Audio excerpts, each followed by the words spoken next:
Salsabila binti Adnan, and together with my partner Nur Iman Akila, we are conducting this interview for our assignment on the topic social media is normalizing the respectful behavior. The purpose of this interview is to gain your insights and opinions on how social media may influence people's behavior and communications. Before we begin, I would like to inform you that this interview will be recorded for documentation purpose. The recording will be only used for academic purpose and will be kept confidential. It will only be used as part of our assignment submission as a proof. We truly appreciate your permission and participations.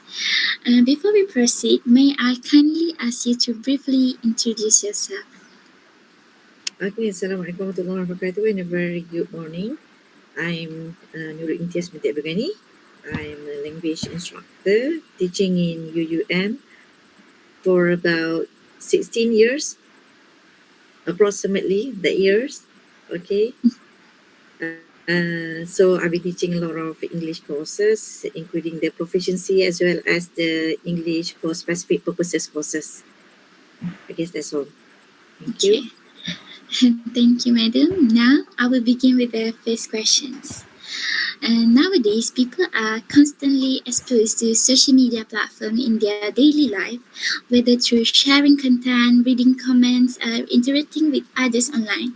In your opinion, do you agree with the statement that social media is normalizing respectful behavior?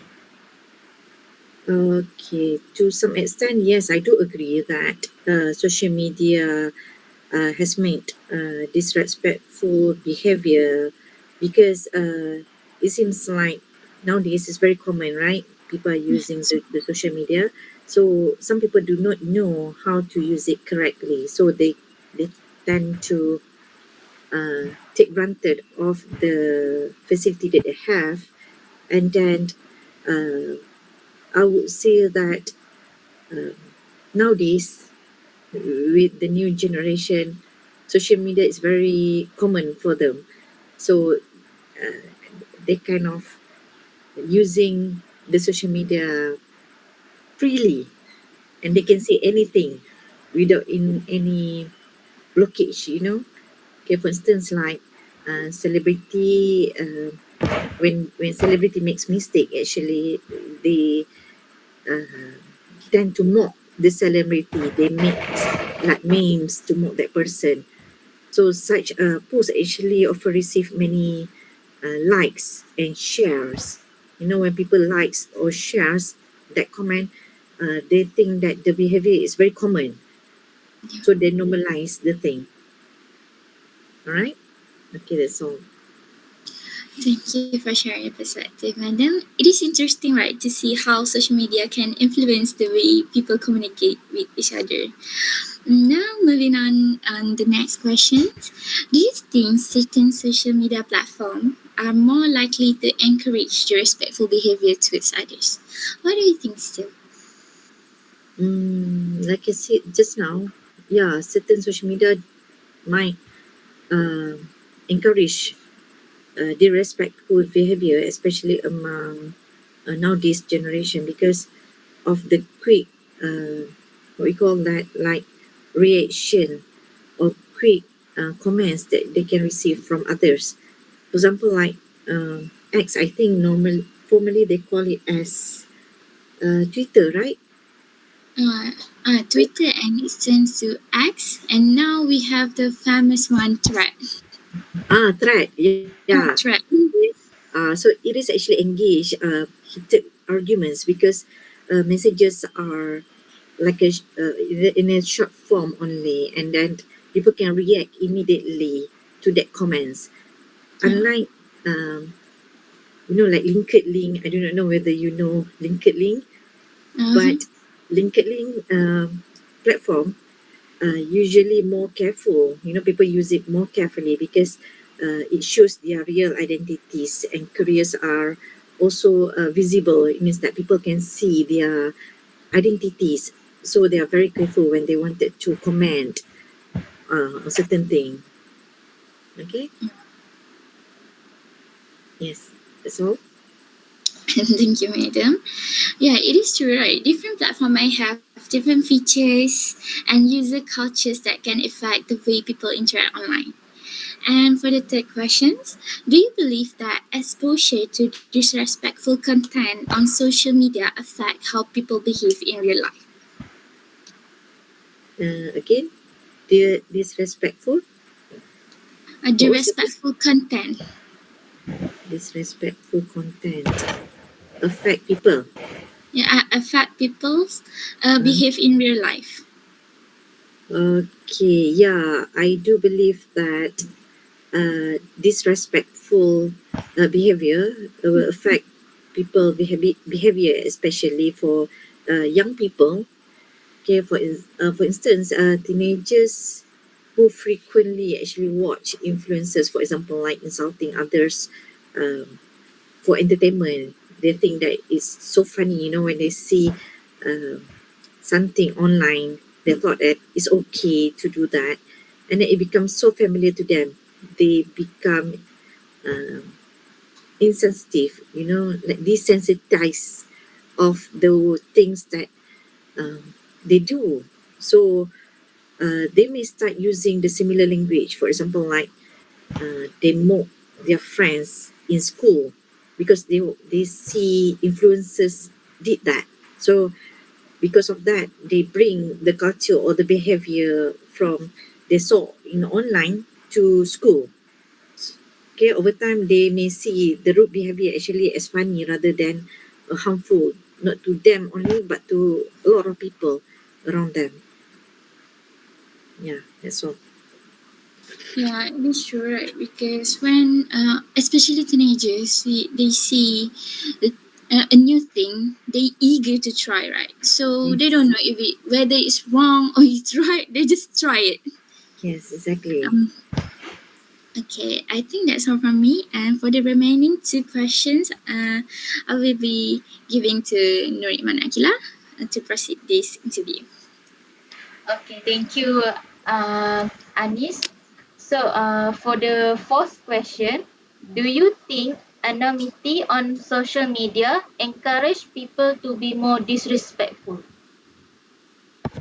Anonymity. It means that uh, using the fake account, something like Yeah, that. using the fake account. Using the fake account. Okay, Yeah. for example, like um, anonymity. Yeah, anonymity. Yes, I do believe that anonymity actually often reduce the accountability, especially for those who actually use the online sources. Okay, for example, like a person who use the fake account to bully someone or to spread the rumors or leave hateful comments on certain people.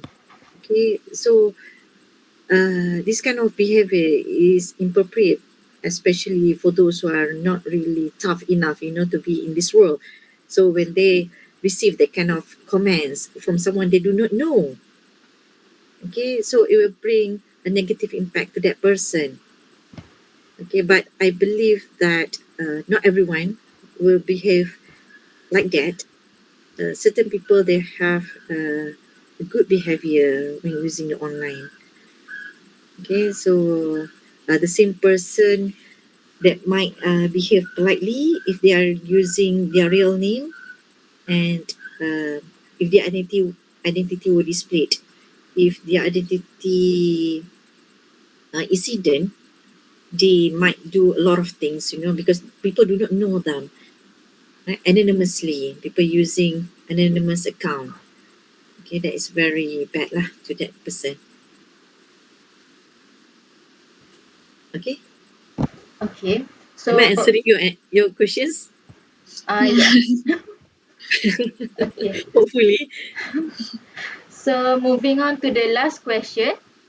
What measure should social media platform, school or individual take to reduce the disrespectful behavior online? Again, come again. Sorry.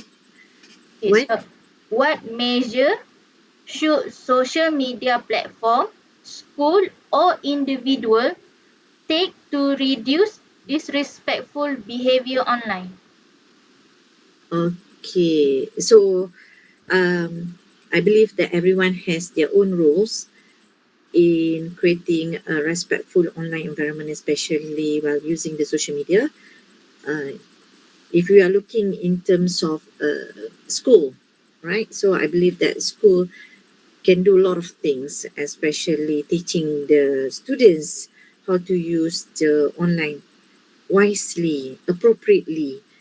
Okay, maybe they can organize awareness campaign on cyberbullying or educate students about the consequences of using the online and also the consequences of using the online, to not to them only but to the people around them. And then uh, in terms of media platform, I think they are very very important. They actually uh, I think we should say that the most important what we call that party that need to remove abusive comments. If they saw someone abusive, make abusive comments, maybe the media platform is themselves can remove that comments and use AI to detect the cyberbullying. Right nowadays we have AI, right? So why not using AI to detect the cyberbullying? Because I know it's not that easy if someone monitor each of the person in the world, but nowadays we do have AI which can detect cyberbullying, suspend the account, ban the account that repeatedly violate the rules, for example like that. And in terms of the individual, I think the individual also need to take action. They need to think wisely before they uh, post anything, because it shows how respectful you are to not to yourself only but to other people especially. So if we actually saw someone um, got bullied by someone else, then maybe we can report that to the person in charge or to the authority, so that this will prevent the spread of harmful content, right? And and one more thing, this is also a very important party, which is the parents. Yeah, the Parents, parents play the biggest role, right? yeah, the parents also need to take action if they saw their kids actually, uh, spending their time online in the room. What they need to do is to monitor their kids, what they are doing, see what content that their kids watching. And nowadays we can see a lot of things that the kids watch, and even the parents also do not know what their kids doing at home. So I believe that the parents also need to take action on this matter. Yeah, that's all. Okay, so that is all from us. Thank you very much for your time and for sharing your thoughts on this question. Your response are very helpful for our research and we appreciate your participation. Okay, all right. Thanks, madam, for your time. I really appreciate it. Okay, I hope I answer all your questions. Yeah, yeah. Okay, so I wish you all the best Yeah, in your thank you. research. You currently doing this research for? We are UITM student at campus Seri Iskandar Perak Uh-huh. for courses LG 240, English Ah, Professional Communication, right? yeah, yeah. Okay, so uh, this is for your research for this semester only, isn't it? For this semester. For this